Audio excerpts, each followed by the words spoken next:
샬롬 4월 9일 토요일 오늘의 묵상입니다. 오늘 말씀은 에스라서 7장 1절부터 10절까지 말씀입니다. 하나님은 새 지도자로 에스라를 보내주십니다. 에스라는 대제사장 아론의 후손이었습니다. 본문의 족보는 첫 대제사장이었던 아론부터 솔로몬 성전 건축 이전에 대제사장 8명을 선별하고 솔로몬 왕 시대 대제사장 아사라부터 에스라까지 8명을 선별했다고 기록합니다. 개역 개정 성경은 16대 손이라고 번역했는데 이는 본문의 의도를 잘못 파악했던 것 같아요.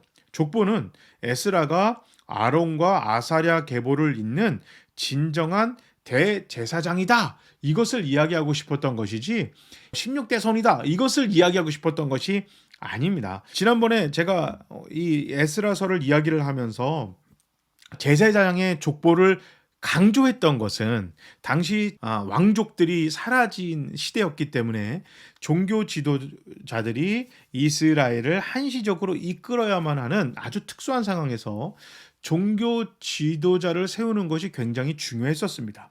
그리고 당시 시대에는 혈통이 굉장히 중요했던 시대예요. 그렇기 때문에 아론의 후손 중에서 대제사장이 나와야 한다. 이것이 당시 시대상이어서 그것을 강조했던 것입니다. 그러니까 다리오 왕의 입맛에 맞춰서 아니면 당시 사람들에게 인기가 좋았던 사람을 대제사장으로 세웠던 것이 아니라 당시 시대상 아론의 후손 중에서 대제사장을 맡았어야만 했다. 이것을 강조한 거지. 무슨 16대 손이다. 이거는 아니에요. 아론의 16대 손은 아닙니다. 왜냐하면 대제사장은요 투표하는 거예요. 그러니까 무조건 아버지가 대제사장이니까 그 아들이 대제사장이 된다. 그런 제도가 아닙니다. 대제사장은 투표해서 뽑았어요. 그렇기 때문에 아론의 16대 손 이거 정말 잘못된 해석 방법이고요. 16번째 대제사장이다. 이것이 확실하게 더 정확한 표현입니다. 에스라의 삶이 두 가지 관점에서 조명이 됩니다. 첫째, 그는 모세의 율법에 능통했고 두 번째, 그는 이방 왕에게 인정받았습니다. 대단하죠. 하나님 말씀에 능통했고 세상 사람들에게 인정을 받았었습니다. 에스라는 이방신을 섬기는 왕의 신하로 있었지만 하나님 백성으로서의 정체성 또한 잊지 않았었습니다. 이 두 가지 역할을 잘 해내가기는 쉽지 않았을 것입니다. 왕의 마음을 사기 위해 율법을 어기거나 하나님을 떠날 만한 유혹도 분명히 있었을 것이고 또 하나님을 잘 섬기기 위해서는 왕의 명령을 거부해야 할 때도 분명히 있었을 것입니다. 성경에서 말하는 하나님이 기뻐하시는 율법대로 살았다는 것은 하나님의 마음을 흡족하게 만든 다른 사람을 존중하고 배려하며 하나님의 사랑과 은혜가 삶으로 전파되어지는 인생을 살았다는 것입니다.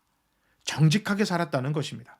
신실하게 살았다는 것입니다. 다른 사람을 배려했다는 것이고 존중했다는 것입니다. 갑질하지 않았다는 거예요. 이게 율법대로 사는 것입니다. 율법의 완성은 사랑이에요. 그렇기 때문에 하나님의 사랑을 전하며 하나님의 사랑대로 살았다. 하나님의 사랑을 조금 풀이하자면 나 죽어 너 살린다. 이게 하나님의 사랑이에요. 사랑의 방식입니다. 에스라가 그렇게 살았어요. 종교인과 신앙인은 다른 것 같아요. 종교인은 교회의 법대로 종교 예식과 규칙 이걸 잘 지키는 게 종교인이고요. 신앙인은 하나님의 뜻, 하나님의 말씀, 하나님의 사랑을 삶으로 살아내는 사람입니다. 에스라는 종교인이었고 신앙인이었어요. 굉장한 거예요. 종교인이자 신앙인이 되어야 돼요. 사랑은 잘 전하는데 하나님의 예법은 안 지킨다? 엉망으로 한다? 이것도 문제 있어요. 그거는 그냥 사람이 좋은 거예요. 그러면 안 돼요.